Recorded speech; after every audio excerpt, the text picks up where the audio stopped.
ஆண்டவராகிய இயேசு கிறிஸ்துவின் நாமத்தினாலே உங்களுக்கு வாழ்த்துக்களை தெரிவித்துக் கொள்கிறேன். கர்த்தர் உங்களை அவர் ஆசீர்வதிப்பாராக. இந்த நாளில் கூட நாம் பார்க்க போகின்ற ஒரு தலைப்பு, பிசாசினுடைய காரியங்களை எப்படி ஜெயிப்பது. நம்ம நினைக்கிற மாதிரி சாத்தா அநேகர் இப்படி தான் நினைக்கிறாங்க. சாத்தா ஒரு பெரிய கொம்பை வச்சுக்கிட்டு அரக்கத்தரமாக கையில் ஈட்டியெல்லாம் எடுத்துகிட்டு வந்துட்டு அப்படியே நம்ம முன்னாடி நின்று போட்டு குனியை வச்சு அடித்து பல பிரச்சனைகளை உண்டாக்கி, அது மாத்திரம் இல்லாமல் உங்களுக்கு வியாதியில் உடம்பில் திடீர்னு ஒரு வியாதியை கொடுத்து பிரச்சனையை உருவாக்கி, போராட்டத்தை உருவாக்கி, பல எங்கே போனாலும் அவங்களுக்கு எதிராக உங்களை வேதனைப்படுத்துறது தான், அப்படிப்பட்ட ஆள் தான் அப்படின்னு நீங்கள் யோசிக்கிறீங்க. அதுவும் ஒரு விதத்தில் உண்மைதான். ஆனால் வேதத்தின் அடிப்படையில் வேத காரியங்களை நாம் குறித்து பார்க்கும் பொழுது ஆண்டவர் என்ன செய்கிறாரு, ஒரு இந்த உலகத்தை உங்களை அவர் தன்னுடைய இரத்தத்தை சிந்தி, இரத்தத்தை கொடுத்து உங்களை விலைக்கிரயமாய் கொண்டிருக்கிறார். அப்போ ஒரு மனுஷன் சாதாரணமாக மிகுந்த ஆசை கொண்டு தன்னுக்கு எல்லாவற்றையும் விட்டு கொடுத்து ஒரு காரியத்தை வாங்குவானால் அதன் மேல் எவ்வளவு கரிசனையாக இருப்பான், எவ்வளவு பாதுகாத்து கொள்ள வேண்டும் என்ற எண்ணத்தோடு கூட இருப்பான், எவ்வளவு பாதுகாத்து கொள்வான். இந்த தேவாதி தேவன் தன்னுடைய விலையை கொடுத்து சொந்த குமாரனை அனுப்பி, அந்த சொந்த குமாரனை அடித்து ரத்தத்தை சிந்த வச்சு அந்த தண்டனையை நிறைவேற்ற வச்சு அதை கொடுத்து உங்களை சொந்தமாக எடுத்துக்கிட்டார்னா அதன் மேல் எவ்வளவு கரிசனை உடையவராக இருப்பார். அதை எப்படி பாதுகாத்து கொள்ள வேண்டும், அதை எப்படி அரவணைத்து கொள்ள வேண்டும் என்கிற எண்ணம் உடையவராக இருப்பார். அதை குறித்து நாம் சற்று சிந்திக்க வேண்டும். அப்படி விலைக்கிரயமாய் பெற்று கொண்ட அந்த இரத்தத்தினால சம்பாதிச்ச, இரத்தத்தினால கழுவின உங்களை சத்துரு எளிதாக உங்களை தொட முடியுமா, எளிதாக ஏதாவது செய்து விட முடியுமா அப்படி யோசிச்சு பார்த்தீங்கன்னா அது முடியவே முடியாது. ஆண்டவர் அந்த மத்தேயு 10ஆம் அதிகாரத்தில் சொல்லும் பொழுது அவர் சொல்லுகிறார், நீங்கள் பிசாசுகளை என்ன செய்வீங்க, துரத்துவீர்கள், எல்லாத்தையும் பாம்புகளையும் தேள்களையும் மிதிப்பீர்கள். எல்லாத்தையும் மிதிச்சு ஒன்றும் இல்லாமல் போடுவியா, எதையும் ஒன்னால் நீ அதை இது பண்ண உன்னை பார்த்து ஓடுவான், எழுத்து நின்று அவன் ஓடுவான்ற பதம் வேதத்தில் அழகாக சொல்லப்படுகிறது. அதை உடஞ்சி ஓடுவானா, தோல்வி அடைஞ்சானா ஓடுவானா. ஒரு அணையை உடைச்சிட்டாக்க எப்படி அடிச்சு பிடிச்சி ஓடுமா, அதுபோல் ஓடுவான் அப்படி என்று சொல்லப்படுகிறது. அப்படி சொல்லப்பட்ட அந்த இடத்துல ஆண்டவர் உங்களை எப்படி விட்டு விடுவார், அவர் எப்படி கைவிடுவார், எப்படி உங்களை இது பண்ணிவிடுவார். ஆனால் அதே டைமில் அது வேதம் இன்னொன்று சொல்லுகிறது, என்னன்னா பிசாசுக்கு இடம் கொடுக்காதீங்க. Don't give a room to the devil. அவனுக்கு இடத்தை கொடுக்காதீங்க, அவனுக்கு வாய்ப்பை கொடுக்காதீங்க, அவனுக்கு தருணத்தை கொடுக்காதீங்க, அவனுக்கு ஒரு சான்ஸ் கொடுக்காதீங்க. அந்த சான்ஸ் கொடுத்தா அவன் என்ன செய்வான், உங்களை அவன் உள்ள மேற்கொள்வான். அவன் உங்களை அவன் தன்னுடைய வசப்படுத்தி கொள்ளி உங்களை வேதனைப்படுத்துவான் என்று அங்கே வேதம் சொல்கிறது. மாத்திரமல்ல ஆண்டவர் சொன்னார், உன் தலைமுடியும் ஒன்னையும் தொட முடியாது அப்படின்னு அங்கே போட்டிருக்கிறது. யோபை குறித்து சொல்லும்போது சரியாக சொல்லுவாங்க. யோபை பாருங்க, யோபு ரொம்ப பாருங்க பிசாசிட்ட பர்மிஷன் வாங்கி யோபுடைய வாழ்க்கையை சின்னபண்ணமாக்கிட்டான். உடம்பெல்லாம் பருக்கள் வந்துடுச்சு, உடம்பெல்லாம் வியாதி வந்துடுச்சு. அவன் ரொம்ப கஷ்டப்பட்டான், ஓட்டு எடுத்து சொரன்னா அவன் பிசாசு எவ்வளோ பயங்கரமான ஆளுங்க, அதனால் நம்மளையும் கூட அப்படி தாங்க சோதிக்கிறான் அப்படின்னு நிறைய பேர் சொல்லி. யோபையும் ஒன்றையும் கம்பேர் பண்ணாதப்பா. யோபு நியாயப்பிரமாண காலத்துக்கு முன்பு வாழ்ந்தவன். நீ நியாயப்பிரமாணம்லாம் போயிடுச்சு. ஆண்டவர் உண்டாக்கிற புதிய உடன்படிக்கைக்கு நீ பாத்திரமாய் மாறிட்ட. ஒரு புதிய உடன்படிக்கையினால உங்களை தெரிந்து கொண்டிருக்கிறாரு. அவருடைய ரத்தத்தினால கழுவி பாவத்தெல்லாம் எடுத்து போட்டுட்டாரு. அதுவும் இல்லாமல் கல்வாரி சிலுவை துரைத்தவங்கள அதிகாரத்தையும் உறிந்து கொண்டிருக்கிறார். அப்படின்னா கல்வாரி சிலுவையில் அவர் எப்படி உறிந்து கொண்டாரோ அதே விதமாய் உங்களை பாத்திரமாய் வைத்திருக்கிறாரு. நீங்கள் அதிகாரத்தையும் அவருடைய துரைத்தவங்களை உறிந்து கொள்ள முடியும் என்று அங்கே நமக்கு வாக்களிக்கிறார். அப்போ அதிகாரத்தை கொடுத்திருக்கிறார். யோபுக்கு அதிகாரம் இல்லை, பாவம், அவன் முன்னாடி வாழ்ந்தவன். அப்போ இயேசு பலியாகலை, இயேசு ரத்தம் அவனுக்கு கொடுக்க, இயேசு ரத்தத்தினால அவனுக்கு மீட்கப்படலை. நீங்கள் விசேஷித்தால், நீங்கள் அருமையான ஒரு தருணத்தை அனுபவிக்கிறாள். உங்களை அவர் எடுத்திருக்கிறார். பவுல் சொல்லும்போது எல்லா இடங்களிலும் எங்களை வெற்றி சிறக்க பண்ணுகிறார். அந்த வேர்டை வெற்றி சிறக்க பண்ணுகிறான்ற வார்த்தையை நீங்கள் நல்லா பார்த்தீங்கன்னா தெரியும். இந்த அதாவது அதாவது இந்த நாட்களில் பார்த்தீங்கன்னா ஒரு இப்போ சுதந்திரம் கிடச்சிச்சுன்னு வச்சுங்க. சுதந்திரம் கிடச்சாரு எவ்வளவு 1947 1947 வருஷம் 15வது தேதியில் நமக்கு சுதந்திரம் கிடச்சிது. பெரிய பாடுபட்டு அரும்பாடுபட்டு கஷ்டப்பட்டு நிறைய பேர் செத்துக்கிட்டு இந்த சுதந்திரத்தை ஆங்கிலேயர்கிட்டருந்து அவங்க விடுதலை பெற்றுக்கிட்டாங்க. ஆனால் ஒவ்வொரு 15 ஆகஸ்ட் 15 வரும்போது ஒரு ப்ரொசஷன் போகும், ஒரு ஊர்வலம் போகும். அந்த ஊர்வலத்தில் பார்த்தீங்கன்னா டிஸ்பிளே பண்ணுவாங்க.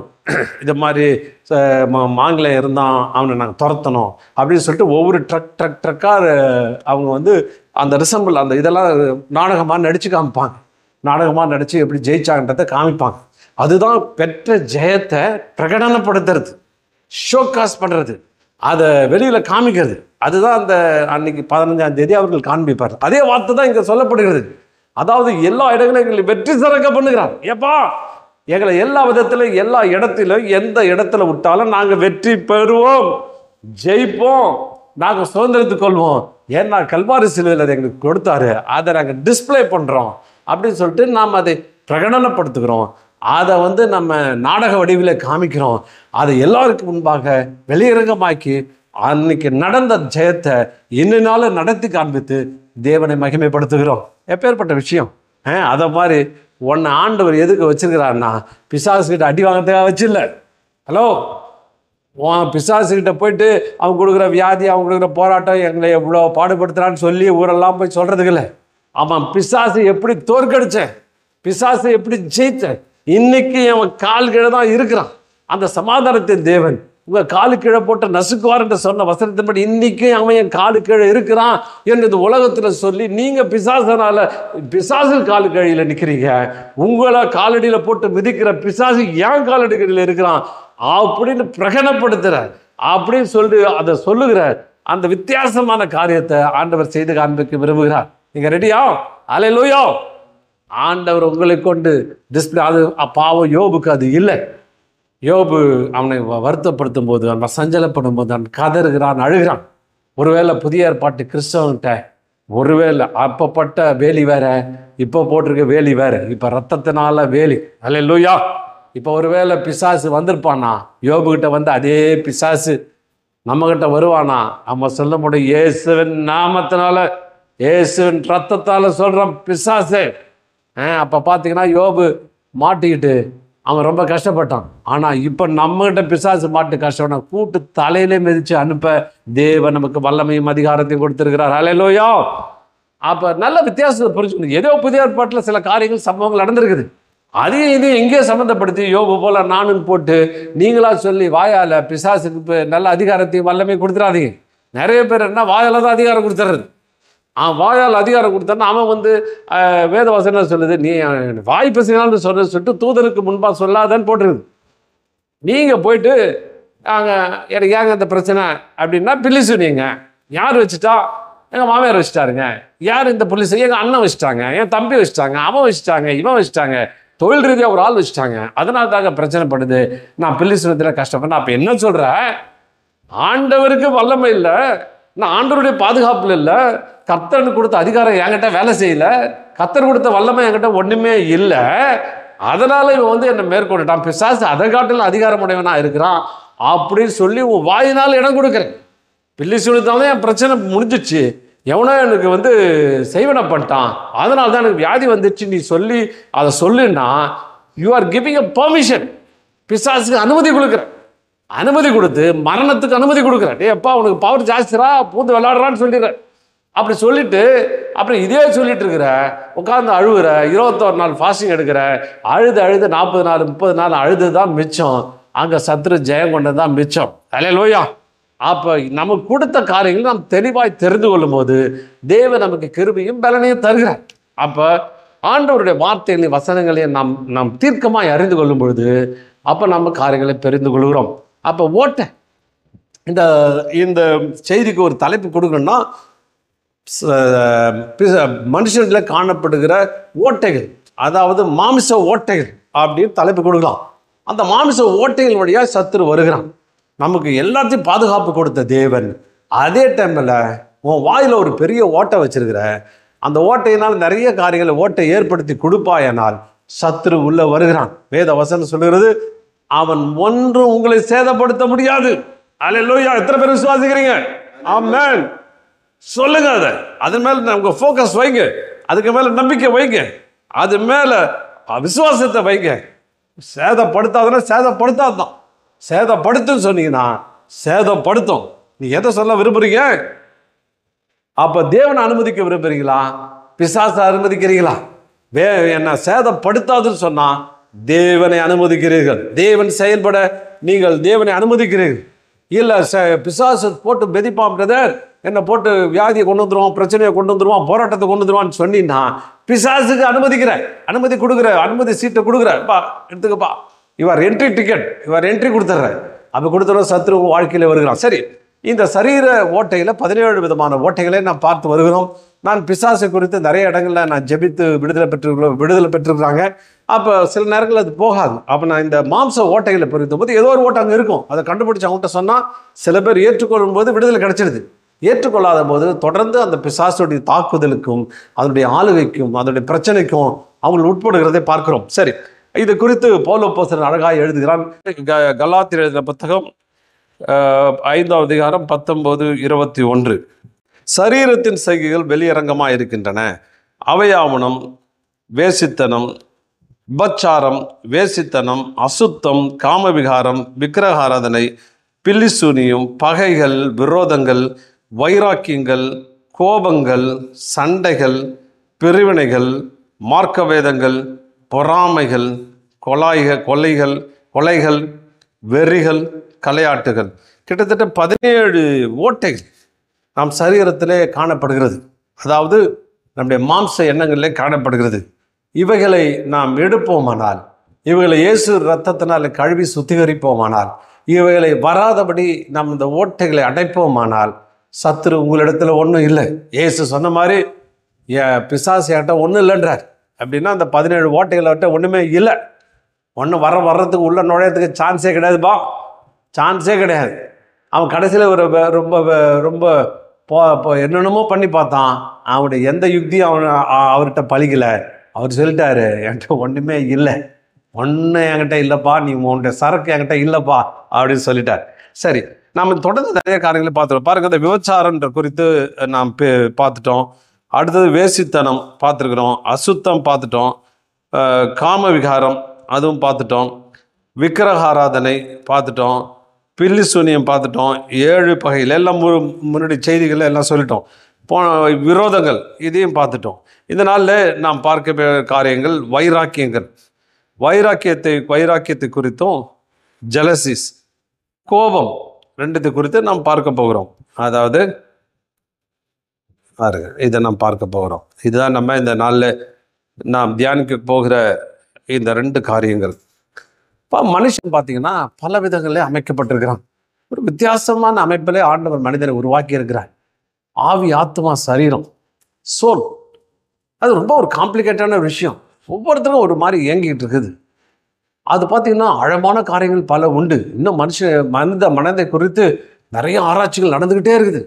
ஆனால் கண்டுபிடிக்கல, தப்பான காரியங்களும் சொல்லுகிறார்கள். ஆனால் வேத வசனம் ஒவ்வொரு காரியத்தையும் தீர்ப்பமாய் தெளிவாய் சொல்லுகிறது. பாருங்க, இருதயத்தின் யோசனைகளை அப்படியே வகையறுக்கிறதா, கத்தி மாதிரி பிரித்து பிரித்து. நீங்கள் ஆட்டுக்கடைக்கு போனீங்கன்னா அப்படியே தோலை உரிச்சிட்டு பிரித்து பிரித்து விற்பான். காலை தனியாக விற்பான், கிட்னி தனியானுவான், ஈரல் தனியாக எடுத்து வைப்பான். தோலை உரிச்சிட்டு இது மார்பு இதுன்னு அப்படியே பிரித்து பிரித்து மூளை தனியாக மொழி தனியாக பிரித்து பிரித்து எடுப்பான். எடுத்து ஒரு கத்தி எடுத்து வெட்டி அப்படியே உங்களுக்கு எது வேணும் சோத்திரம் அதை உங்களுக்கு எடுத்து கொடுப்பான். பேக்கெட் பண்ணி 1 கிலோ வேணும், எனக்கு ஈரல் வேணும்னா அதை எடுத்து கொடுப்பான். இப்போ பாருங்க, மார்கண்டம் வேணும்னா அதை எடுத்து கொடுப்பான். அவ்வளோ அழகாக அந்த கத்தியை வச்சு பிரித்து எடுப்பான். அதே மாதிரி வேத வசனம் ஒரு கத்தி. வேத வசனம் அதான் சொல்லுது, அது இருபுறமும் கருக்குள்ள கத்தி. அதை எடுத்து அப்படியே சும்மா நச்சுன்னு ஒன்று வெட்டி பிரித்து எடுத்து, இப்போ அப்படி தான் அந்த வேலை தான் செஞ்சுருக்கோம். அந்த கத்தியை வச்சு உங்கள் இருதயத்தை கூறு போட்டு ஒவ்வொன்றும் தனித்தனியாக பிரித்து இதெல்லாம் இருக்குதியான்னு சொல்லிட்டு பிரித்து எடுக்கிற ஒரு வேலையை செஞ்சீங்கன்னா நீங்கள் ஒரு பெரிய ஆளாக மாறுவீங்க. தேவனால் உபயோகப்படுத்துகிற பாத்திரமாய் மாறுவீர்கள். கர்த்தர் உங்களை கொண்டு செயல்படுவார். இதை தான் ஆராய்ச்சி பண்ணுறதுக்கு பிசாசு விட மாட்டான். இந்த ஓட்டைகள் எல்லாம் கண்டுபிடிச்சி, இந்த மாம்ச குணங்கள் எல்லாம் கண்டுபிடிச்சி, இந்த மாம்சத்துக்குரிய காரியங்களை கண்டுபிடிச்சி அவைகளை அழிக்கும் போது, அவைகளை எடுத்து போடும்பொழுது தேவன் உங்களுக்கு உதவி செய்கிறார் இருக்கிறார். நாம் வேதத்தை பல விதங்களை வேதத்தை வாசிக்கும்போது, ஏவாளுடைய காரியங்களை வாசிக்கும்போது ஒரு காரியம் தான் இருக்கும். நன்மை தீமை அறியத்துக்கு சாப்பிட்டா செத்து போயிடுவேன்னு அவர் சொல்லிட்டார். ஏன் அதை வெட்டி போட்டு அதை எரிச்சுட்டு தான் நல்லா இருந்திருக்குமேன்னு எனக்கு தோணுது. ஒரு வேளை அதை சொல்லலை அவர். ஆனால் இவன் சொல்கிறான் தொடவும் கூடாதுன்றான். அப்படிலாம் அவர் ஆண்டவர் சொல்லலை. இது தீமை உண்டாக்குற கனி, தீமையை உண்டாக்குற ஒரு விஷயம். உனக்கு நன்மை தீமை உருவாக்கி உனக்கு எனக்கு பிரிவினை உண்டாக்குற விஷயம், மரணத்தை உண்டாக்குற விஷயம் அப்படின்னு சொல்லும்போது அவன் என்ன செஞ்சுக்கிட்டே ஆதாம யாவாளை சேர்ந்து மரத்தை முதல்ல வெட்டி போடுற. எதுக்கு இங்கே இருக்குது? வெட்டி எரிச்சு போடுவான். ஆனால் புதிய ஏற்பாட்டில் பல இடம் சொல்றார், மாம்ச குணத்தை எரிச்சு போடுங்கன்றார், அதை கலைந்து போடுங்கன்னு சொல்றார், அதை அழித்து போடுங்கன்னு சொல்றார், அதில் சிலுவையில் அடைக்க சொல்றார், அதை ஆணி அடிச்சு அது எடுத்து போடுவ பிச்சு ஒன்றும் இல்லாம ஆக்கு, மாம்ச குணமே இருக்காது, அக்கினிக்கு ஒப்பு கொடுங்க அப்படின்றார். இன்னும் ஜீவ பலியா மேலே ஏறி புல்பிட்டில் இப்போ இது ஆல்டரில் படுத்துக்க சொல்கிறேன். புல்பிட்டில் ஆல்டரில் பலி கொடுக்குற இடத்துல படுத்துக்கப்பா, உங்களை உயிருள்ள பலியாக கொடுக்க சொல்ல, எரிஞ்சு சாம்பலாகட்டும் அப்படின்னு தான் சொல்கிறேன். சரி, நம்ம அந்த வேலையை தான் இப்போ செய்கிறோம். இப்போ பார்த்தீங்கன்னா வைராக்கியங்கள் அண்ட் ஜெலசிஸ். வைராக்கியம் அப்படின்னு பார்த்தீங்கன்னா ஒரு பாயிலிங் பாயிண்ட், அந்த ஜியோன்ற ஒரு பதத்தில் இருந்தால் சொல்லப்படுகிறது. ஜியோ அப்படின்னா என்னன்னா, to boil, to be fervent, to boil liquids, solids, to glow. ஃபர்வெண்ட்னா ஒரு விஷயத்தை ரொம்ப வேகமாக தீர்மானமாக அப்படி ஒரு பிடிவாதமாக இருக்கிறது, ஒரு மாம்ச பிடிவாதம் அப்படின்னு எடுத்துக்கொள்ளலாம். அப்போ இந்த இடத்துல நான் வாசிக்கும் பொழுது அந்த ஒரு ஆளை குறித்து, இதோ உங்கள் வாழ்க்கையில் பலவிதமான ரிலேஷன்ஷிப், ஒரு ஆளை குறித்து ஒரு ஆள்கிட்ட பழகுறீங்க. ஒருவேளை நெருங்கின இனமாக இருக்கலாம், சொந்தக்காராக இருக்கலாம், தம்பியாக இருக்கலாம், அண்ணனாக இருக்கலாம், மாமியாராக இருக்கலாம், மருமகளாக இருக்கலாம். ஏதோ ஒரு உறவுனால நீங்கள் பாதிக்கப்பட்டிருக்கலாம். அந்த உறவு நிமித்தம் உங்களுக்குள்ள ஒரு கசப்பான அனுபவம் வந்திருக்கலாம். அந்த கசப்பான அனுபவம் உங்களை கோபப்படுத்திருக்கலாம். அப்போ இந்த வைராக்கியம் என்பது என்ன? ஒரு நிரந்தர ஒரு கோபம், அதாவது தொடர்ந்து உங்களை குறித்து ஒரு கோபத்துக்குள்ளே, ஒரு பாயிலிங் பாயிண்ட்லேயே ஒரு சுட ஒரு எண்ணங்களோடு கூட இருப்பது. அந்த எண்ணங்களோடு இருப்பது தான் இந்த காரியங்கள். இன்னும் இந்த வசனம் யாக்கோபில் வாசிக்கும் பொழுது, உங்கள் இருதயத்தில் கசப்பான வைராக்கியத்தையும் விரோதத்தையும் வைத்தீர்களானால் நீங்கள் பெருமை பாராட்ட தருங்கள். உங்கள் இருதயத்தில் கசப்பான வைராக்கியம், கசப்பான வைராக்கியத்தை விரோதத்தையும் வைத்தீர்களானால் நீங்கள் பெருமை பாராட்டாதிருங்கள். இப்போ இதில் பார்த்தீங்கன்னா பெருமை பாராட்டுகிற ஒரு விஷயம் வைராக்கியம். அதாவது அந்த கசப்பான அந்த நடந்த சம்பவத்தின் வழியாக, இல்லை ஒரு பாதிப்பின் வழியாக ஏதோ ஒரு வார்த்தை கூட சொல்லிக்கலாம். அது உங்களை உள்ள கோபத்தை தூண்டி விட்டுக்கலாம். நம்ம தூண்டி விடுறதுனால இனிமேல் இந்த ஆள்கிட்ட பேசவே மாட்டேன், இவன் வீட்டு வாசப்படியை நான் மெருகவே மாட்டேன், செத்தாலும் அவங்ககிட்ட போக மாட்டேன், நான் செத்தாலும் அவங்க என்கிட்ட வரக்கூடாது அப்படின்னு சொல்லுகிற அந்த விதமான ஒரு வைராக்கியம். அந்த வைராக்கியம் பிடிச்சுன்னா அவன்கிட்ட மூஞ்சி கொடுத்து பேச மாட்டேன்னு முடிவு பண்ணிட்டேன்னா நான் பேசவே மாட்டேன் அப்படின்னு வைராக்கியம் கொள்வது. இந்த வைராக்கியத்தை வேணான்னு ஆண்டவர் சொல்லுகிறார். இதில் பெருமை வேற பாராட்டுறது. நான் முடிவு பண்ணிட்டேன்னா நான் இது செய்ய முடிவு பண்ணிட்டேன்னா அவ்வளோதான், இவங்ககிட்ட இனிமேல் தொடர்பு வச்சுக்க மாட்டேன் முடிவு பண்ணிட்டேன் அவ்வளோதான், அவங்ககிட்ட நான் போகவே மாட்டேன், அவனை ஒரு நாள் அன்பு செலுத்தவே மாட்டேன், எப்பயும் அவனை குறித்து கோபமாக தான் இருப்பேன், கசப்பாக தான் இருப்பேன், வைராக்கியத்தை நான் விட மாட்டேன் அப்படின்னு சொல்கிறது தேவனுடைய மனுஷனுக்கு, தேவனுடைய பிள்ளைகளுக்கு அது வேண்டாத விஷயம். அப்படிப்பட்ட வைராக்கியத்தை, அப்படிப்பட்ட கசப்பான வைராக்கியத்தை இந்த கீழே வசங்களை சொல்லும்போது, இப்படிப்பட்ட ஞானம் பரத்திலிருந்து, இது ஒரு பெரிய அறிவுன்னு நினச்சிக்காதீங்க, இது பரத்திலிருந்து வரல. இது லௌகிக சம்பந்தப்பட்டதும் உலக சம்பந்தப்பட்டதும் ஜென்ம சுபாவத்துக்குரியதும் பேய்த்தனத்துக்கு அடுத்தமா இருக்கிறது. பேய்க்குரியதுன்னு போட்டிருக்கிறார். சோத்திரம், அல்லேலூயா. எவ்வளோ பேர் முடியோட வச்சுருக்கிறீங்க, அவனை மூஞ்சே பார்க்கக்கூடாது, திரும்பி கூட பார்க்கக்கூடாது. சர்ச்சில் கூட நிறைய பேர் ஆளை குறித்து வச்சுருப்பீங்க, ஆள் வந்துட்டான்னு சைடில் தெரியும், திரும்பி கூட பார்க்குறதில்ல, அப்படியே சைட்லேயே பார்த்துட்டு அப்படியே போயிடுறது. அவர் அம்மா என்கிட்ட சொல்லிச்சு, எனக்கு இவனை பிடிக்கவே பிடிக்காதுங்க அந்த சிஸ்டரை பார்த்தா எனக்கு எரிச்சலாக வரும் அது அப்படின்னு. ஏன்னு கேட்டேன், நான் இந்த இடத்துல தான் உட்காருவேன்னு தெரியும், அந்த இடத்துல தான் நான் வந்து உட்காருவேன், ஆனால் வேணும்னு பாருங்கள் அந்த சகோதரி அந்த இடத்துல வந்து உட்காந்துருச்சுங்க. வரும்போதெல்லாம் எனக்கு முன்னாடி 5 நிமிஷம் வந்து அந்த இடத்துல உட்காந்துருக்குங்க. அன்னையிலேருந்து முடிவு பண்ணிட்டேங்க, இந்த கூட பேசவே கூடாது, இந்த பக்கம் பார்க்கவே கூடாது அப்படின்னு சொல்லி வேதனை. இது ஒரு வைராக்கியம், சின்ன விஷயந்தான், இருந்தாலும் அது சொல்லுது. இப்போ நான் அந்த அம்மாவை பார்க்கும்போதெல்லாம் அந்த அம்மாவுக்கு ஆராதனையே ஓடலை. இவங்க என்னெல்லாம் இது வந்து இடத்துல உட்காந்துருச்சு, எனக்கு விரோதமாக இருக்குது அப்படின்னு சொல்லி சஞ்சலப்பில் இருக்கும் போது அது என்ன மெசேஜும் ஓடலை, ஒன்றும் ஓடலை. இது பாயிலிங், அப்படியே சூடாகிடுது. பிசாசு அப்படி சூடை ஏற்றி விட்டுக்கிட்டே இருக்கிறான், குழப்பத்தை பாயில் பண்ணிட்டே இருக்கிறான், ஒரு தாக்கத்தை ஏற்படுத்திக்கிட்டே இருக்கிறான். அப்போ ஏற்படுத்திகிட்டே இருக்கும்போது உனக்கு இருதயம் சஞ்சலப்படுது, இது பண்ணுது. இது பிசாசோட சரக்கு. பிசாசுக்கு தான் இந்த மாதிரி வைராக்கியெல்லாம் பிசாசு கொண்டு வருவான். அப்படி வர்றதுனால உனக்கு வந்து என்ன செய்யுது, ஆண்டவரோட டிஸ்கனெக்ட் ஆகிடுது. ஆண்டவருடைய வார்த்தை வரல, வர்ஷிப் போல, அது வரல. பக்கத்தில் ஒரு ஆள் உனக்கு மோசம் பண்ணாலும் பக்கத்தில் உட்காந்துட்டு எப்படி வர்ஷிப் பண்ணுவேன்? கஷ்டம் தானே. அவனை குறிச்சா என்ன ஓடும். அப்போ மன்னிச்சாதான். இது வந்து பேய்த்தனத்துக்குரியது. இது பிசாசுடைய வஞ்சனை. சாத்தான் இன்னைக்கு அநேகரை அப்படி தான் வஞ்சித்து வைத்திருக்கிறான். சில பேர் சொல்லுவாங்க, எங்கள் மாமியார் எனக்கு சூனியம் வச்சுட்டாங்க, பில்லி சூனியம் வச்சுட்டாங்க. ஏம்மா மாமியாரோட சூனியம் வச்சுட்டான்னு நீ எப்படிமா பார்த்தா? எனக்கு தெரியுது, அவங்க தான் எனக்கு சூனியம் வச்சுட்டாங்க, எனக்கு அநியாயம் பண்ணிட்டாங்க, என்னால் சந்தோஷமாக இருக்க முடியல, என்னால் என் வாழ்க்கை கெட்டு போனதுக்கே காரணம் எங்கள் மாமியார் தான் அப்படின்னு நிறைய பேர் சொல்லிட்டு இருக்கிறீங்க. நான் ஒருத்தர் 2 செய்தியில் எனக்கு நிறைய ஜபத்தில் இப்படி தான் வருது. அப்போ ஆண்டவர் அந்த சூனியத்தை உடைக்க மாட்டாரா? ஆனால் அந்த சூனியன்னு சொல்லி அவங்க வச்சுட்டாங்கன்னு சொல்லி ஒரு வைராக்கியம் பாராட்டுறீங்க பாருங்கள். இவங்க தான் வச்சுட்டாங்கன்னு சொல்லிட்டு அவங்கள நினச்சி எப்போ பார்த்தாலும் ஒரு கோபத்துக்குள்ளே போகிறீங்க பாருங்கள், ஒரு வைராக்கியத்துக்குள்ளே போகிறீங்க பாருங்கள். இன்னுமே இது கூட கனெக்ஷனே வச்சுக்க கூடாதுன்ற பாருங்க. அது பேய்த்தனத்துக்கு அடுத்தது. சோத்திரம். ஹலோ, சோத்திரம். என்னங்க எங்கேயோ பேசுறீங்க? உண்மைதான். சோத்திரம். இது நான் சொல்லுங்க, வசனம் சொல்லுது, வார்த்தை சொல்லுது. நான் என்ன பண்ணுறேன், வசனத்தை எக்ஸ்பிளைன் பண்ணுறேன், அவ்வளோதான். யாரையும் தாக்கி பேசுறது நமக்கு அது கிடையாது. அப்போ நீங்கள் அந்த மாதிரி அந்த இதெல்லாம் விட்டு வெளியே வர சொல்கிறேன். நேசிக்கிறதுனா கஷ்டம்தாங்க. நேசிக்கிறது மாறுகால் கை வாங்கிறது ஒரு பெரிய விஷயமே கிடையாது. சில பேர் பார்த்திங்கன்னா ரொம்ப பிளான் பண்ணி இந்த வைராக்கியம் என்ன பண்ணுது, அவங்களுக்கு எப்படியாவது கேடு விளைக்கணும், அவங்களாவது பிரச்சனை உண்டாக்கணும், அவங்கள குறித்து 10 இடத்து தவறாக பேசணுன்ற எண்ணத்தெல்லாம் அது உருவாக்கிடும். அதனால் இந்த கசப்பான வைராக்கியம் நீங்கள் கொள்ளாதிருங்கள் அப்படின்னு சொல்லப்படுது. அது ஜென்ம சுபாவத்துக்கு, அது மனுஷீக சம்பந்தப்பட்டது, அது மாம்சத்துக்குரியது என்று சொல்லப்படுகிறது. பேய்த்தனத்துக்கு அடுத்தது பாருங்கள். எந்த சைக்காலஜிக்கல் எங்கள் புக்கில், அது மனோதத்துவ புக்கில் எப்படிலாம் போட முடியுமா? என்ன வேத வசனங்கள் எவ்வளோ அழகாக சொல்லுது பாருங்கள். அது பிசாசுக்குரியது. அவன்கிட்ட எடுத்து கொடுத்துருங்க. அவன் தூக்கி நீங்கள் வச்சுட்டு இருந்தீங்கன்னா அவன் வந்துட்டு தான் இருப்பான். இன்னும் நீங்கள் போகிறீங்க, பக்கத்து வீட்டு பொருளை உங்கள் வீட்டுக்குள்ளே வச்சிட்டிங்கன்னா அவன் பொருளுக்கு வரைக்கும் தேடுறான். உங்கள்கிட்ட இருக்குன்னா அவன் எங்கே போவான்? உங்கள் வீட்டில் தான் வந்து உட்காருவான். எந்த வேணும்னு வந்து கேட்பான். நீ வச்சுட்டு இருக்கியப்பா அப்படின்னு சொல்லி அவன் வந்து உங்கள் வீட்டுக்குள்ளே வந்துடுவான். இன்றைக்கி அப்படி தான் பேய் தடுத்து அந்த வைராக்கியத்தை வச்சுருக்கிறீங்க. நான் மறக்க மாட்டேன், மன்னிக்க மாட்டேன்னு உட்காந்துருக்கிறீங்க. அவனுக்கு குறித்த ஒரு கசப்பான வைராக்கியத்தை வச்சுக்கிட்டே இருக்கிறீங்க. சத்துரு நான் பண்ணுறான், முதல்ல அதை கொண்டாந்து வச்சிடறான். அவனே இப்படி ட்ரிக்கே அப்ளை பண்ணுறான்.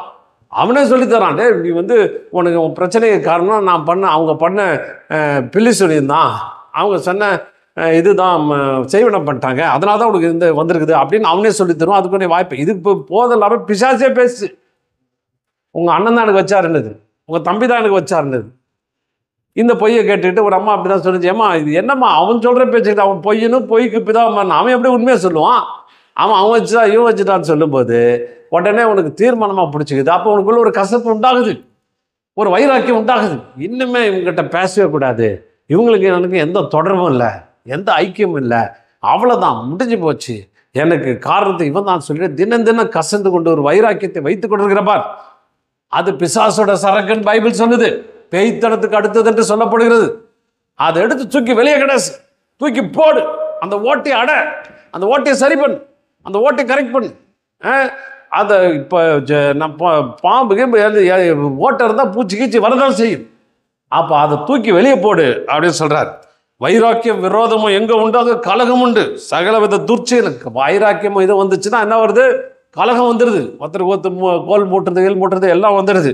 துர்ச்செய்தியிலும் உண்டு. பரத்திலிருந்து வருகிற ஞானமும் ஹல்லேலூயா, இது உலக ஞானம், இது பிசாசுக்கு அடுத்து பிசாசோட ஞானம் அப்படின்னு சொல்லப்படுது. பரலத்திலிருந்து வருகிற ஞானம் எப்படி இருக்கு பாருங்க. பரலோக சம்பந்தப்பட்ட ஞானம் சுத்தம் உள்ளதாயும், பியூர், சமாதானமும் சாந்தமும் இணக்கம் உள்ளதாயும், இரக்கத்தாலும் நற்கடியினாலும் நிறைந்ததாயும், பட்சதாபம் இல்லாதாயும், மாயமற்றதாக இருக்கும் நீதி. அப்போ என்ன எவ்வளோ குவாலிட்டிஸ் பாருங்க. இந்த பரலோக ஞானம் உங்களுக்குள்ள வந்துச்சுன்னா அது எப்படி இருக்குது?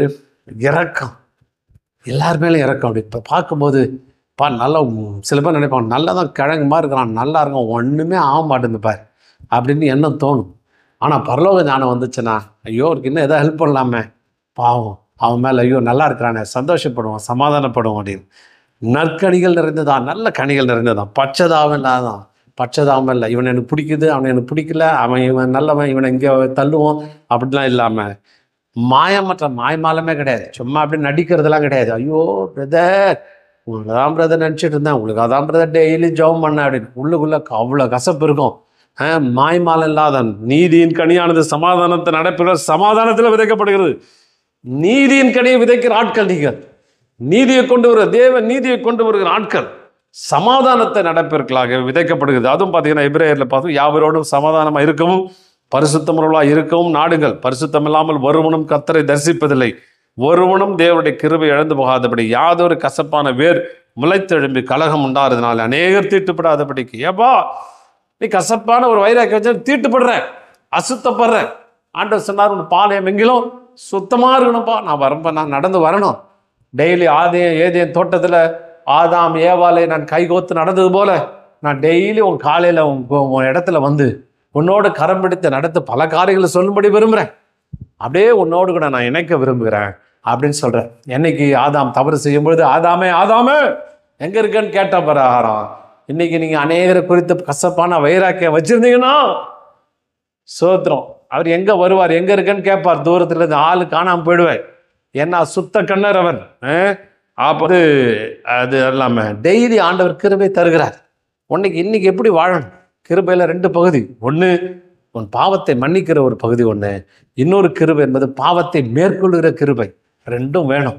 சில பேர் இந்த கிருபை தான், பாவத்தை மனுஷன் திருப்பி பாவத்திலே ஈடுபட்டு இருந்தா ஆண்டவரே அந்த பாவத்தை ஜெயிக்க எனக்கு கிருபை கொடுங்க. சில பேர் சொன்னாங்க அந்த வைராக்கியத்தை விட முடியலைங்கன்னு.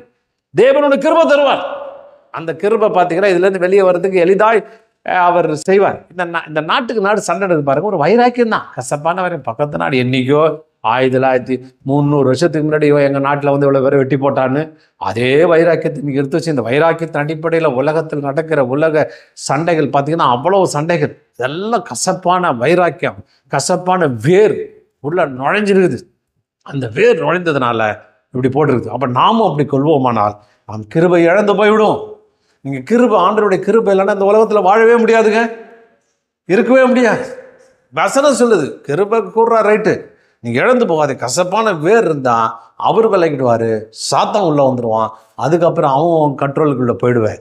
அப்போ சாத்தானை ஜெயிக்கணும்னா இந்த வேர் எடுத்து போடுது. வேறுன்றது பார்க்க முடியாத ஒன்று. வேர் என்ன, மலை இது மரத்துக்கு மேலேயா இருக்கும்? ஹலோ கேட்குறீங்களா? மரம் இருக்குது, வேர் எங்கே இருக்கும்? மறைக்கப்பட்டிருக்கும், அடியில் இருக்கும். அந்த மாதிரி ஆழ் மனசில் யாருக்கும் தெரியாது. உன் மனைவிக்கு தெரியாது, உன் புருஷனுக்கு தெரியாது, உன் பிள்ளைகளுக்கு தெரியாது, யாருக்கும் தெரியாது. ஒரு வேர் ஒன்று உனக்கு உள்ளே வளர்ந்துட்டு இருக்குது. வேர் ஒன்று இருக்குது. அந்த வேரை முளைச்சி எழுமுனா போதும், அது தேவனுக்கு பிரியமில்லாதவனா மாறிடுவேன். அவர் வரமாட்டார். இது சாத்தானுடைய சரக்கு. எடுத்து போடுங்க, பிடுங்க. கொஞ்சம் கஷ்டம்தான் பிடுங்கிறது. அம்மா சொன்னிச்சு 40 வருஷமாக என் புருஷன் செஞ்ச அத்தனை பிரச்சனை இருக்குது, என்னால் மன்னிக்கவே முடியலைங்க. ஏன்னா வேர் விட்டுடுச்சு, ஆணி வேறு. இன்னும் சொல்ல ஆணி வேறு சல்லி வேறு. ஆணி வேறு ஆழமாக போயிடுச்சு, கொஞ்சம் கஷ்டம்தான், பிடிங்க எடுங்க, அது முடியும், கொஞ்சம் பிரயாசப்படுங்க. அவையிலேருந்து பண்ணும்போது நீங்கள் தீட்டுப்படாதபடி ஆண்டவர் செய்கிறார். அடுத்தது பார்த்தீங்கன்னா ரேஜ். இந்த கசப்பான காரியங்களை குறித்து நம்ம பல இந்த சைக்காலஜி மனோத்துவ ஆட்கள் நிறைய சொல்கிறாங்க. பொறாமை, கசப்பான பொறாமை என்பது பொறாமையிலிருந்து உருவாகும் ஒரு ஆழமான எதிர்மறை உணர்ச்சியை விவரிக்கிறது. இந்த வைராக்கியம் பார்த்தீங்கன்னா சில பொறாமையினால கூட அந்த உணர்ச்சி உண்டாகும், இல்லது அவர்கள் செய்த சில துரோகங்கள், சில விதமான வேதனைகள் குறித்து உண்டாகும். அப்படி இல்லைன்னா சில நிகழ்ச்சிகள், சில விதமான அவமானம், நிந்தையிலேருந்து இவைகள் உருவாகும். அதனால் அங்கே ஒரு நபர் இன்னொரு நபர் இருப்பதை விரும்புவது அப்போ உங்களுக்கு ஒரு பொறாமை, ஒரு வைராக்கியம் வந்துடும். உடைமைகளை குறித்து கோபம், வெறுப்பை உணர்கிறார். இந்த சக்தி வாய்ந்த பொறாமை பெரும்பாலும் சண்டை, அதிருப்தி மற்றும் பிற தீய செயல்களும் தொடர்புடையது. இதயத்தை விஷமாக்கும். இந்த கசப்பான வைராக்கியம் என்ன பண்ணுறது உங்களுக்கே தெரியாதுங்க, அந்த வேர்லேருந்து உங்கள் இதயத்தை அப்படியே விஷமாக்கிட்டு இருக்குது. இன்றைக்கி அந்த வேர் விஷமாக்கி நிறைய ஹார்ட் ப்ராப்ளம்லாம் வருதுன்னு சொல்கிறான், சைக்காலஜிக்கெலாம் நிறைய மேட்டர் சொல்கிறான். அப்போ அதுவும் இல்லாமல் இது சண்டைக்கும் காரணமாக இருக்குதான். சண்டை, அதிருப்தி, சாட்டிஸ்ஃபேக்ஷனே இல்லை. சில பேர் பாருங்கள், நிறைய பேரை பார்த்தீங்கன்னா வாழ்க்கையில் அதிருப்தியாக வாழறான். கிறிஸ்தவனை தான் சொல்கிறேன், உலகத்தான சொல்ல. அதிருப்தியே திருப்தியே இல்லை, உச்சுன்னு கொட்டிக்கிட்டு என்னங்க வாழ்க்கை, என்னங்க பிரச்சனை, என்னங்க ஏதோ வாழறங்க, ஏதோ போயிட்டுருக்கேங்க, எங்கேயா போகிற, ஏதோ போயிட்டுருக்கேன், எங்கே போகிறேன்னு எனக்கே தெரிலிங்க, என்ன பண்ண போகிறேன் தெரிலிங்க, ஆண்டவர் சித்தனா செய்வேன், இப்போ எடுத்துகிட்டு போகிறான்னு தெரில, சீக்கிரம் எடுத்துகிட்டு போனால் நல்லாயிருக்கும், எவ்வளோ நாள் தான் இங்கே இருக்குது அப்படின்னு சில பேர் எல்லாம் நிறைய சாய்ச்ச மாதிரி ஒரு 1000 ஆத்மாவை கொண்டு வந்து கொடுத்த மாதிரி போகிறதுல இவங்க இருக்கிறாங்க. ஆண்டவர் கொடுத்த திட்ட தீர்மானம்லாம் கண்டுபிடிச்சி நம்ம செய்யணும் அப்படின்னு சொல்லிட்டு நம்ம நினைக்கிறதே கிடையாது. இப்போ இதை இதயத்தை விஷமாகுது, உறவுகளுக்கு தீங்கு விளைவிக்கும். இந்த கசப்பான உறவுகளுக்கு, நிறைய உறவுகள் இதனால் கெட்டு போயிடும். ஒரு ஆளை பிடிக்கலன்னா, ஒரு ஆள் மாதிரி வீட்டே போக மாட்டேன் அப்படின்னு நீங்கள் முடிவு பண்ணிட்டீங்கன்னா, அந்த வீட்டோட பொண்டாட்டி, அவரோட ஆள், அவருடைய பிள்ளைங்க, அவருடைய பேர பிள்ளைங்க எல்லாருமேலேயும் வெறுப்பு வந்துடும். அது எல்லா உறவுகளையும் கட் பண்ணி போட்டுடுது, எல்லாத்தையும் சிதைச்சி போட்டுடுது. அப்படிப்பட்ட விரோதங்கள் அது கசப்பான வேறாக பயன்படுகிறது. பாருங்கள், ரிலேஷன்ஷிப்பையும் அறுவை கட் பண்ணிடுது. அதனால் இந்த கசப்பான வைராக்கியம் வரக்கூடாது அப்படின்னு சொல்கிறாரு. கசப்பான பொறாமையின் முக்கிய பண்பு மற்றவர்கள் இருப்பதற்கான ஆசை, பொறாமையிலிருந்து அடித்தளம், மற்றவருடைய சொந்தமான ஒன்றை விரும்புவதாகும். கோபம் மற்றும் வெறுப்பு எளிய பொறாமை போலல்லாமல் கசப்பான பொறாமை என்பது விரும்பியதை வைத்திருப்பது மீது கோபம், விரோதம் மற்றும் பகைமை போன்ற வலுவான எதிர்மைகளை உணவாக்குறதான். ஒரு ஆளை வெறுக்கிறீங்க, ஒரு ஆளுக்கோட நீ தொடர்பே வச்சுக்கூடாதுன்னு முடிவு பண்ணிட்டீங்க, இந்த ஆளுக்கு எனக்கு சம்மந்தம் வச்சு செத்தாலும் பார்க்க மாட்டேன்னு வச்சுக்கோங்க, அந்த ஆள் புது காராக வாங்குறான்னு வச்சுங்க, என்ன வருது கோபம், இன்னும் கோபம் ஜாஸ்தியாகுது. அவன் அப்போ தான் புது காரை வாங்கி அப்படி தொடச்சி கடிச்சு அப்படி இருந்து ஹார்ன் அடிச்சுட்டு போகிறான்னு வச்சுங்க, உங்களுக்கு எப்படி இருக்கும்? இன்னும் பலவிதமான பொறாமைகளும் வெறுப்பாக இது மாறுகிறது, உணர்ச்சியில் உள்ளடக்கியது.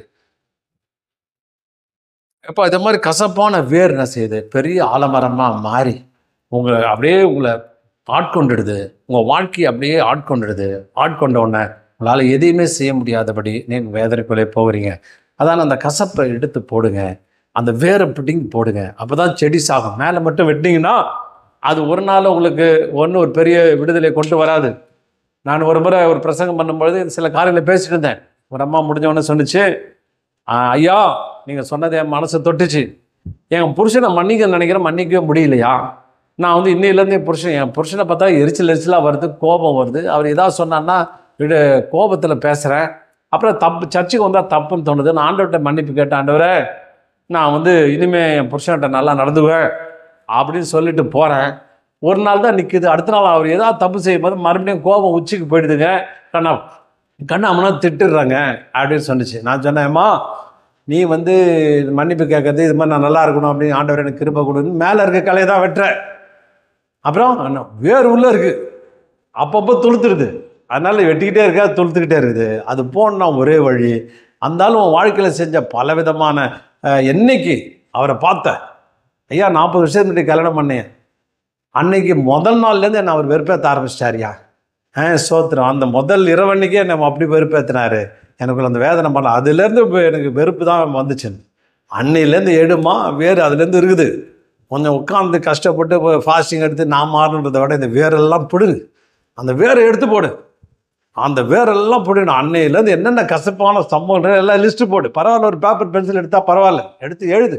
இன்னன்னைக்கெல்லாம் அந்த அவரை பிடிச்ச விருப்பம் எந்தெந்த இடத்துல கோவப்படுத்தினாரு, எந்தெந்த கல்யாண நாள் அன்னைக்கு கோவப்படுத்தினாரு, எந்தெந்த நல்ல நாளில் கோவப்படுத்தினாரு, எப்பப்பெல்லாம் உன்னை வெறுப்பேற்றினாரு, அதெல்லாம் எடுத்து லிஸ்ட்டு எழுது. அதெல்லாம் ஒன்று செஞ்சு செஞ்சு டிக் பண்ணி அந்த வேரெல்லாம் பிடுங்க. வெறும் கிளைய வெட்டினா பத்தாது, வேறு ஆள் மனசுக்குள்ளே இருக்குது, வேறு அங்கே அடித்தளத்தில் இருக்குது, உள்ளே போயிருக்குது. 40 வருஷத்துக்கு முன்னாடி உள்ளே போன வேரை அது உள்ளே நீண்டு போய் அங்கே இருக்குது. அதை அப்படியே பத்திரமா பிடிங்கி எடுத்தா உனக்கு இந்த எண்ணெய்லேருந்து வெளியே வருவீங்க அப்படின்னு. அதே மாதிரி கொஞ்சம் கடந்த காலத்து பாஸ்ட் லைஃபுக்கு போங்க, கடந்த காலத்துக்கு போங்க, எங்கே நடந்ததோ அங்கே கண்டுபிடிங்க. அங்கே தான் வேர் ஸ்டார்ட் ஆச்சு, வேர் விட்டது அந்த இடம் தாங்க. பார்த்தீங்கன்னா செடி வளர்கிறதுக்கு பார்த்தீங்கன்னா எடுத்தோன்னே செடி பெரிய தண்டு மாதிரி தான், அப்புறம் வேர் தான் ஃபஸ்ட்டு வரும். வேர் உங்களை எல்லாம் தெரிஞ்சது தான். வேர் வந்த அப்புறம் தான் அடுத்தது இலை வரும், அப்படியே வந்து தான் மாறும். அப்போ வேரை பிடிங்கி எடுத்துக்கிட்டா அவங்களுக்கு எல்லாத்தையும் எடுத்து போட்டிங்கன்னா கொஞ்சம் ஹார்ட் ஒர்க் பண்ணணும், கொஞ்சம் ஒர்க் பண்ணணும், கொஞ்சம் பண்ணி அதெல்லாம் எடுத்துக்கினா அது வழியாக தான் அந்த பிசாசு உள்ளே வரான், அந்த வேரில் வந்திருப்பான். அதை நீங்கள் கண்டுபிடிச்சி பிடிங்கிட்டிங்கன்னா சத்துரு உங்கள் பக்கம் இருக்கவே முடியாதுங்க. அவனை ஈஸியாக துரத்தலாம், துரத்தி அடிக்கலாம். ஆமாம், ஹோல்டு அங்கே தான் இருக்குது, அங்கே தான் பிடிமானம் இருக்குது. அதை எடுத்து போடுங்க. நான் நிறைய அனுபவித்து இதெல்லாம் காரியங்கள் பார்த்ததுனால சொல்கிறேன்.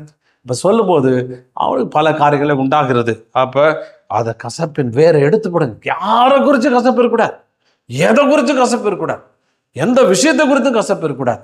அப்படி கசப்பெல்லாம் எடுத்து போட்டிங்கன்னா சாத்தானுடைய ஹோல்டு உங்களை விட்டு போயிடும், சாத்தானுடைய அந்த பிடிமானம் போயிடும், அவனுடைய கரம் போயிடும்.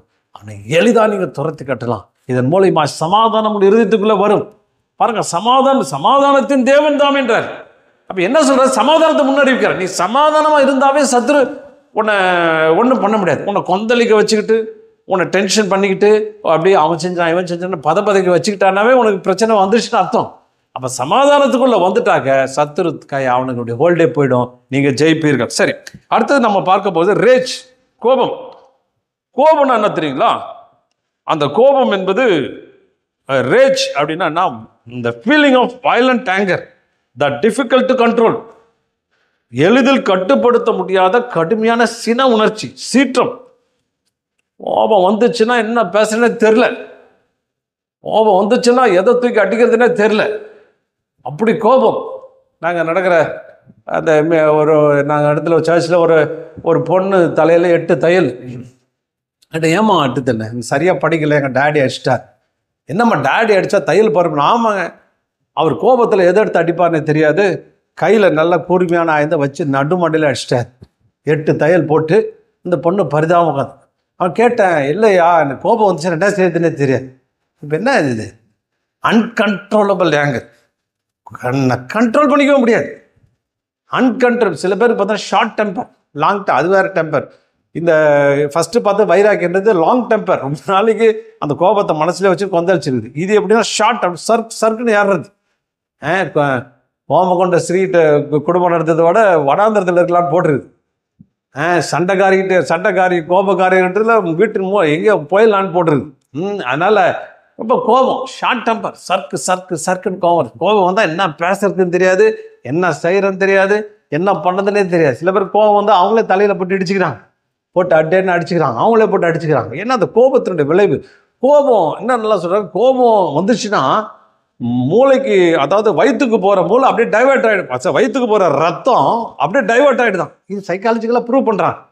கோபம், வெறித்தனமான கோபம் வந்துச்சுன்னா, அன்கண்ட்ரோலபிள், கட்டுப்படுத்த முடியாத கோபம் வந்துச்சுன்னா வயிற்றுக்கும் மூளைக்கும் போகிற ரத்தம் அப்படியே மாறிடுதான். மாறிட்டு மூட்டில் போய் கை அதிர்வு உண்டாகுதான். இதெல்லாம் சைக்காலஜி நம்ம ரிசர்ச் பண்ணி சொல்கிறாங்க. இதையாவது கேளுங்க. அதுக்கப்புறம் இம்யூன் சிஸ்டம்னா தற்காப்பு, சரீரத்தில் வந்து தற்காப்பு படலம், தற்காப்பு காரியம் ஒன்று இருக்குது. அப்படின்னு என்னன்னா, வெளியிலேருந்து பாக்டீரியா உள்ளே வரும்பொழுது உடனே நம்ம இம்யூன் எதிர்மறை, அதாவது உடல் எதிர்ப்பு சக்தி வேலை செய்யுது. அதில் பார்த்தீங்கன்னா அது படப்படையாக நிற்குது, வெள்ளையணுக்கு உடனே போர் செய்யுது, அடித்து துவம்சம் பண்ணுது, துரத்துது, புதுசாக கிருமிங்க வந்தால் துரத்தி அப்புறப்படுத்துது. ஆனால் அந்த கோபம் கொண்ட கொள்ளும்போது இம்யூன் சிஸ்டம், அந்த நோய் எதிர்ப்பு சக்தி ஆஃப் ஆகிடுதான், அப்படியே செயலிழந்துருதான். அப்போ வர்ற வியாதி இதெல்லாம் உள்ளே வந்துடுது. இது ஒரு டாக்டர் ப்ரூவ் பண்ணியிருக்காரு. என்ன ப்ரூவ் பண்ணியிருக்காருன்னா, 2 பேரை உட்கார வச்சுருக்காரு. ஒருத்தன் பார்த்தீங்கன்னா சந்தோஷமாக திருப்தியாக சமாதானமாக இருக்கிறான், இன்னொரு ஆள் பார்த்தீங்கன்னா நான் கட்டுன்னு இருக்கிறான், ஒரே கோபம். எல்லார் மேலே இங்கே வரும்போதே 4 பேரை திட்டிட்டு ரோட்டில் வந்து ஒரு 2 பேர் கிராஸ் பண்ணால் போதும் உடனே எரிச்சலாயிருது வரான். அவன் பிரேக் அடிச்சா போதும் சருக்குன்னு கோபம். சில ஆட்களை பார்த்தீங்கன்னா எதுக்கு எரிச்சலாக இருக்கும். ஒரு வீட்டில் கிளம்பும்போதே வீட்டில் திட்டிட்டு கிளம்பும்போனா அங்கே போய் ரோடாண்ட போனால் போகிற வரவனா திட்டுவான், ஏத்தாப்புல வண்டியை திட்டுவான், பின்னாடி வர வண்டியை திட்டுவான், ரோடு சரியில்லைன்னா ரோடு போட்ட ஆளை திட்டுவான், அந்த கார்பரேஷன்காரனை திட்டுவான், ஹைவேக்காரனை திட்டுவான். எல்லாரும் திட்டி ஆஃபீஸ்க்கு வந்தா ஆஃபீஸ்லேயும் கீழே இருக்க ஆள் மேலே எரிஞ்சு உழருது. திட்டி டயர்டாகி இப்படிப்பட்ட ஆள் ஒருத்தர் உட்காந்துருக்காரு. சோத்திரம் உங்களை சொல்ல, அவர் உதாரணத்துக்கு சொல்கிறேன், அவர் ஆள் ஒருத்தர் உட்காந்துருக்காரு. இன்னொருத்தர் ஆள் திருப்தியாக இருக்கார். சாலையிலோயா ஆண்டவர் அருமையான ஆளை கொடுத்துருக்கிறார், என் வாழ்க்கையை ஆசீர்வதிச்சிருக்கிறார். எவ்வளோ நல்ல ஆண்டவர், எவ்வளோ அழகானவர், அவர் தலைமுடி எவ்வளோ அழகாக இருக்குது, அவள் எவ்வளோ என்னை நேசிக்கிறார், அவர் சிறு வேலை காட்கிறதே இன்னும் உறங்குவதுன்னு அப்போ என்னை பார்த்துக்கிட்டே இருக்காரப்பா. எங்கள் அப்பா கூட நான் அதிகமாக பார்க்கல, ஸ்கூலில் விட்டுட்டு அவர் போயிட்டார், ஆனால் இந்த அப்பா என்னை பார்த்துக்கிட்டே இருக்காரப்பா அப்படின்னு திருப்தியாக ஒருத்தர் உட்காந்துருக்காரு. இதெல்லாம் ரியலி டெஸ்ட் பண்ணதுங்க. ஒரு பெரிய எம்டி படிச்சவர் அதை டெஸ்ட் பண்ணியிருக்காரு. அப்போது டிபி கிருமிகளை வந்து ஸ்ப்ரெட் பண்ணும்போது இந்த அந்த கோபமாக இருக்கார் பாருங்க, எரிச்சலா கோபமாக எல்லார் மேலே கடுகடு இருக்கார் பாருங்க, அந்த ஆளுக்கு டக்குன்னு டிபி கிருமி பிடிச்சிக்கிச்சான்.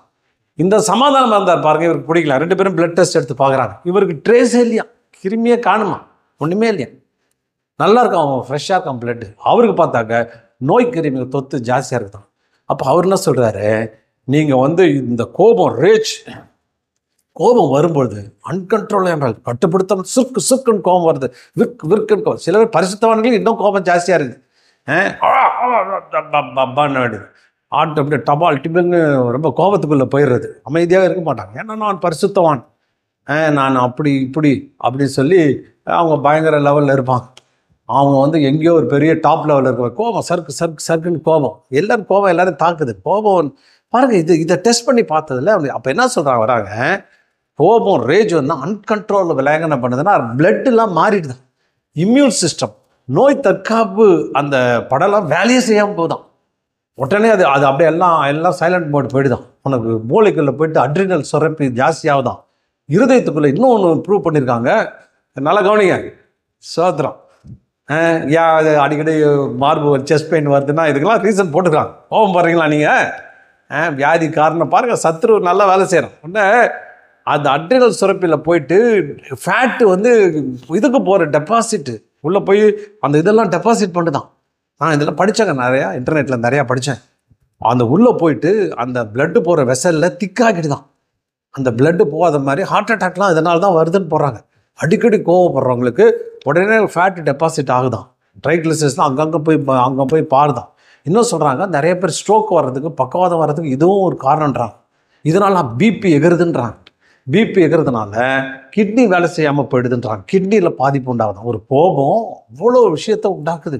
நோய் எதிர்ப்பு சக்தியை கட்டுப்படுச்சுன்னா உங்களுக்கு எல்லா விதத்துலேயும் அவங்களுக்கு உள்ள வந்துடுது. நான் உண்மையில் ஒரு சம்பவத்தை சொல்லும்படி விரும்புகிறேன். ஒரு பையனுக்கு நான் ஜெபம் பண்ணேன், அந்த பிசாசு பயங்கரமாக ஆடிச்சு. இந்த பிசாசு வந்துச்சு, நான் இப்போ போகிறேன் ஆனால் நான் சீக்கிரம் வந்துடுவேன் உள்ளேன்னுச்சு. இது என்னடா சீக்கிரமாக வந்துடுன்னு சொல்லிச்சு, எனக்கு ஒன்றும் புரியல. அது எப்படி உள்ளே வரும் அப்படின்னு சொன்னிச்சு. ஆனால் நீ எப்பயோ போ, நீயும் பிசாசை, நீ வர்றதுக்கு வாய்ப்பே கிடையாது, வெளியே போன்னு துரத்தி விட்டேன், போயிடுச்சு. 2 நாள் கழித்து அதே பையன் திருப்பி எனக்கு பயங்கரமாக பிரச்சனைன்னு எனக்கு ஃபோன் பண்ணால் நான் அவன்கிட்ட பேசும்போது பிசாசு கத்துது.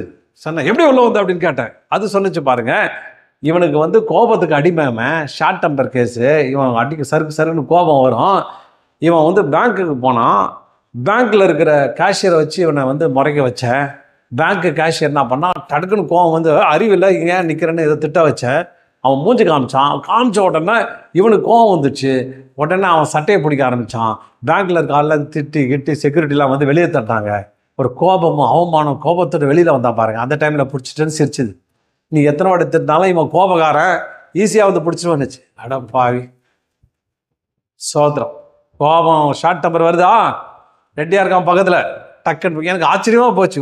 இந்த கோபம்ன்றது சாதாரண விஷயம். நான் ரொம்ப கோபத்தை வச்சு ரொம்ப ரொம்ப பொக்கிஷ மாதிரி எடுத்துக்க வச்சோம். நான் ரொம்ப கோபக்காரன். என்ன கோபக்காரன், பேய் தரத்துக்கூடிய காரியத்தை வச்சுக்கிட்டு கோபக்காரன் ஏப்பக்காரன், அதில் என்ன ஒரு பெருமை உனக்கு?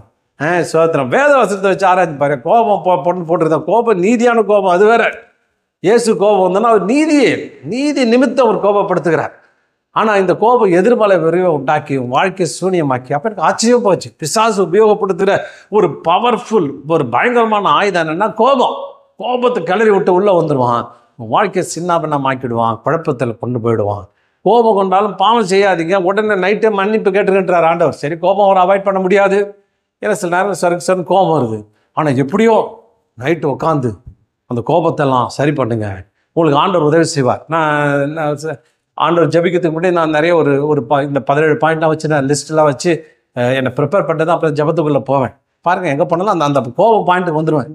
வந்தால் யார் மேலேயோ கோபம் இருக்கும், ஒரு மேலே கோபம் இருக்கும், இவர் மேலே இருக்கும், பிள்ளைங்க மேலே இருக்கும், இது பல விதமான நாட்டு மேலே கோபம் இருக்கும், இந்திய அரசு ஏகப்பட்ட கோபம் எங்கப்பா என்னமோ இருக்கும். அதெல்லாம் ஒரு ரிப்பிள்ஸ், தண்ணியில் ஒரு கல்லை போட்டால் எப்படி ஒரு சலனத்தை உண்டு பண்ணுதோ, இந்த சின்ன சின்ன கோபங்கள் உங்களுக்குள்ளே சின்ன கரண்ட்டை ஒரு இதுகளை உண்டாக்கி கொண்டு இருக்கிறது, வேதனை உண்டாக்கி கொண்டிருக்கிறது. அப்போ ரேஜ், ஒரு பயங்கரமான ரேஜ் என்ன பண்ணுது உங்களுக்குள்ளே வருகிறது. அது root cause of anger include fear, பயத்தை கொண்டு வருதான். கோபம் முடிஞ்ச உடனே பாருங்கள் டயர்டாயிடுறீங்க, எனர்ஜிலாம் போயிடுது. சில பேர் கோபத்தில் கத்திட்டு அப்படியே விடன்னு உட்காந்துருப்பான். ஒரு அம்மா சொன்னிச்சு, நான் சத்தம் போட்டு கத்திருவேன், எல்லாம் கோபப்படுத்துவாங்க. அது கூட அந்த அம்மா கோபம் ஒரு தப்பாக சொல்ல, என்னை கோபப்படுத்துவாங்க, அதனால கத்திட்டோன்னே எனக்கு டயர்டாயிடுங்க, அன்றைக்கி நைட்டு ஃபுல்லாக தூங்குறதாங்க வேலை, எனக்கு அவ்வளோ டயர்டாயிடும். பாருங்கள், அவ்வளோ எனர்ஜி வேஸ்ட் ஆகுது. எங்கேயோ ஒரு 20 கிலோமீட்டர் ஓடி வந்த மாதிரி எனக்கு எனர்ஜி போயிடுதுங்கன்றாங்க. நல்லா கவனிங்க, கோபம் பட்டிங்கன்னா உங்களுக்கு ரெண்டாவது கோபம் உங்களால் கான்சன்ட்ரேட் பண்ண முடியாது, வேலையில் கான்சன்ட்ரேட் பண்ண முடியாது. வேலை செய்யணும் தானே கோபம் வந்துட்டுன்னா, நீங்கள் பாருங்கள், அந்த வண்டி ஒருத்தருக்கு கோபப்படும் பொழுது தாறுமாறாக வண்டியை ஓட்டும், உங்கள் கண்ட்ரோலில் இருக்காது, வண்டியை கொண்டு போய் எங்கேயோ மோதிடுவோம். கோபத்தோடு கூட போகாதீங்க. இப்படி கோபம் பல பிரச்சனைகளை உண்டாக்குது. பாருங்கள், ஒரு வசனம் நான் ஒரு ஆர்டிக்கல் எடுத்து அதில் பார்த்தேன். பேச்சு வழக்கில் கோபம் என்பது தீவிரமான கட்டுப்பாடற்ற கோபத்தை அல்லது கோபத்தின் வெடிப்பை குறிக்கலாம். இது அந்த வார்த்தையின் நேரடி அர்த்தத்தை போன்றது. அடிக்கடி வன்முறை கோபத்தை காட்டும் ஒருவரை இது விவரிக்கலாம். கூடுதலாக முழு கோபமாக இருப்பது என்பது தற்போதைய பிரபலமான போக்கு அல்லது வெறியை உண்டாக்குறது. நீங்கள் கோபத்தில் இருக்கும் பொழுது பாருங்கள், கோபத்தில் இருக்கும் என்ன நடக்குது பாருங்கள், உங்கள் மூளையும் உடலும் சண்டை அல்லது தப்பியோடு என்ற எதிர்வினை செயல்படுத்துகின்றது. அட்ரினல் மற்றும் கார்டிசோல் போன்ற மன அழுத்த ஹார்மோன்களை உங்கள் அமைப்பு நிரப்புகின்றன. இது இதய துடிப்பு, இரத்த அழுத்தம் மற்றும் சுவாசத்தில் விரிவான அதிகரிப்பு, தசைகள் இறுக்கம் மற்றும் இரத்தத்தை உங்கள் கைகால்களுக்கு திருப்பி விடுதல் ஆகியவற்றை ஏற்படுத்துகிறது. இது உடனடியாக உடல் நடவடிக்கை உங்களை தயார்படுத்துகிறது. மன ரீதியாக உங்கள் கவனம் உங்கள் கோபத்தின் மூலத்திற்கு செல்லும் பொழுது சிவப்பு மூடுபனி அல்லது சிவப்பு நிறத்தை பார்ப்பது போன்ற உணர்வு உங்களுக்குள்ள ஏற்படலாம். இது பகுத்தறிவு சிந்தனைக்கு மற்றும் முடிவெடுப்பு இதை குறிக்கும். உடல் ரீதியான பிரச்சனை பார்த்தீங்கன்னா நிறைய இருக்குது. வாஸ்குலமா, இதய துடிப்பு, ரத்த அழுத்தம், இதெல்லாம் கொண்டு தசை பதட்டம், தசைகள் குறிப்பாக தாடை, தோள்கள் மற்றும் கைமூட்டுகள் பதட்டம், வாய்தான் கைகாலம் ஆடுறது, கால்லாம் ஆடுறது, இப்படி பல விதங்களில் அது என்ன செய்கிறது உங்களுக்குள்ளே உண்டாக்குறது. பகுத்தறிவு, மூளை வேலை செய்ய போயிடுதான். சரியான முடிவு எடுக்கிற திறன், தமிழில் கூட ஒரு பழமொண்டு, ஆத்திரக்காரனுக்கு புத்தி மட்டும், மூளை வேலை செய்யாதான். கை கால் தான் வேலை செய்யலாம், ஆடும், ஜாயிண்ட் பெயின் அந்த பெயின்லாம் வரும் அப்படின்னு அது போட்டது. மன அழுத்தம் உண்டாகும், உடல் சோர்வு உண்டாகும், டிப்ரெஷனில் தள்ளப்படுவீங்க அப்படின்னு போட்டு. அதனால் இது பிசாசனுடைய மிகப்பெரிய ஆயுதம். இதெல்லாம் கண்ட்ரோல் பண்ணுங்க. எங்கேயோ சும்மா 50 நாள் பாசிட்டிவ் இருந்தேன், பிசாசை அடிக்கிறேன், துரத்துறேன், இங்கே உள்ளே இருக்கிறத கரெக்ட் பண்ணுங்க. ஒரு ஆள் யுத்தத்துக்கு போகிறான்னா அவன் உடல் தகுதி பெற்றுட்டு தான் போய் யுத்தத்துக்கு போக முடியும். இதெல்லாம் சரிப்படுத்திட்டு ஒரே வெட்டுங்க, ஒரே அடி, சாத்தான் பொழந்துட்டு ஓடுவான். ஏன்னா உனக்கு எந்த கேப்பும் இல்லை, எந்த பலவீனமும் இல்லை. சண்டையில் கூட பார்க்குறோம், எங்கே பலவீனம் இருக்கும் அங்கே தான் தாக்குவான். எதிரி பார்த்தானாக்க உன்னை விட எதிரிக்கு உன் பலவீனம் நல்லா தெரியும். எங்கே உன்னை கோபப்படுத்தலாம், எங்கே உனக்கு வைராக்கியம் இருக்குது, எல்லாத்தையும் பார்த்துக்குவான். அதுக்கேற்ற மாதிரி எழுப்பி விட்டுட்டு உள்ளே வந்துடுவான். ஜாக்கிரதையாக இருங்க, இந்த ஓட்டைகளை அடையுங்கள், அதில் சரிப்படுத்துங்கள், தேவனிடத்தில் ஒப்பு கொடுங்க, தேவனுடைய கரத்துக்குள்ளாக உங்களை மூடி மறைத்துக் கொள்ளுங்கள். தேவன் உங்களுக்கு உதவி செய்வான். கிருபை உங்களுக்கு பூரணமாய் விலகும். கிருபையை பெற்றுக்கொண்டவர்களாய் சாத்தானுடைய சதி மோசங்களுக்கு உட்படாதபடி சத்துருவை எதிர்ப்போம், அவனை துரத்துவோம். கர்த்தர் கொடுக்கிற ஜெயத்தை இந்த உலகத்தில் நிலைநாட்டுவோம். கர்த்தர் ஆசீர்வதிப்பாராக. ஆமென்.